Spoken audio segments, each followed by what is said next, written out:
All right, guys, so what we've got here is we've got our piece cooking, and you can see that the Babbitt, this old Babbitt that we actually melted out of the hammer, and we're just using this for test purposes. You can see it is nice and liquid.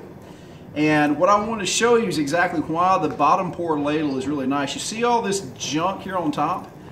This is oxides, impurities, and all kind of other stuff that you don't want in your pour. And so what you have to do is you have to scoop it off, skim it off. I believe the proper term for that is dross. But you can't always get all of it, and that's where the bottom pour really comes in handy, because what happens is when we start pouring, because it's got a tube from the bottom to this area here, it'll actually pour it from underneath this layer of oxides and all that kind of good stuff. And since this is the old stuff and I just want a chance to try this out, this is going to go, this is just going to be some backup metal. And I'm going to pour it into a little crucible I have over here.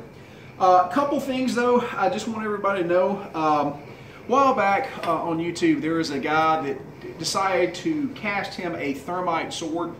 And this idiot gets around molten metal in shorts, a Hawaiian shirt, and it's got to be one of the more stupid things I've ever seen on YouTube. So guys, you know, when we're doing forge work, you know, every now and then I won't have a glove on. Not everybody always forget, you know, sometimes forgets to put your safety glasses on, all that kind of good stuff.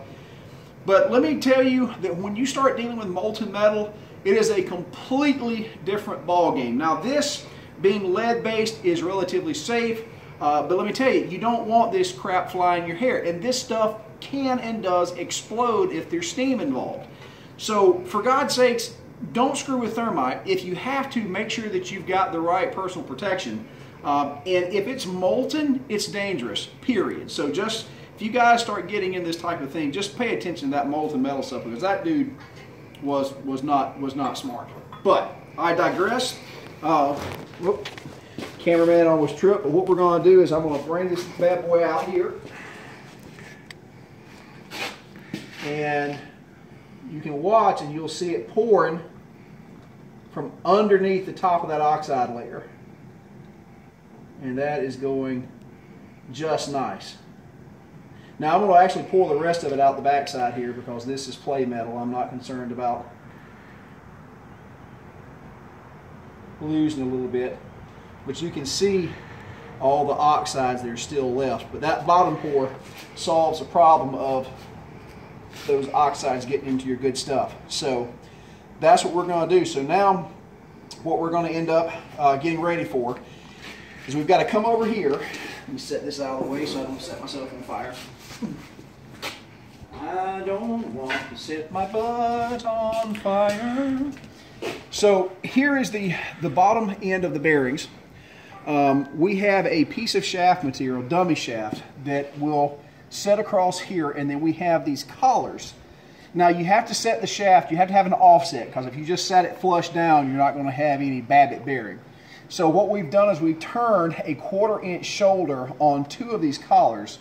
So what will happen is it will actually fit into here. These guys are going to act as dams. This is what's going to help keep the molten metal from spilling out. But it also, because of that offset, is going to give me the right height for that shaft to run through there. So we've got 4 of these collars. We'll get the shaft set in. We're also going to have to use a bit of, basically it's a high temperature Play-Doh. It's called damming material, to make sure it's all sealed up. And then one of the other cool things we're going to do is to make sure that the Babbitt doesn't stick to our dummy shaft. We're going to take our oxyacetylene torch, crank up the acetylene, and we're going to soot that shaft, because the Babbitt will not stick to that soot.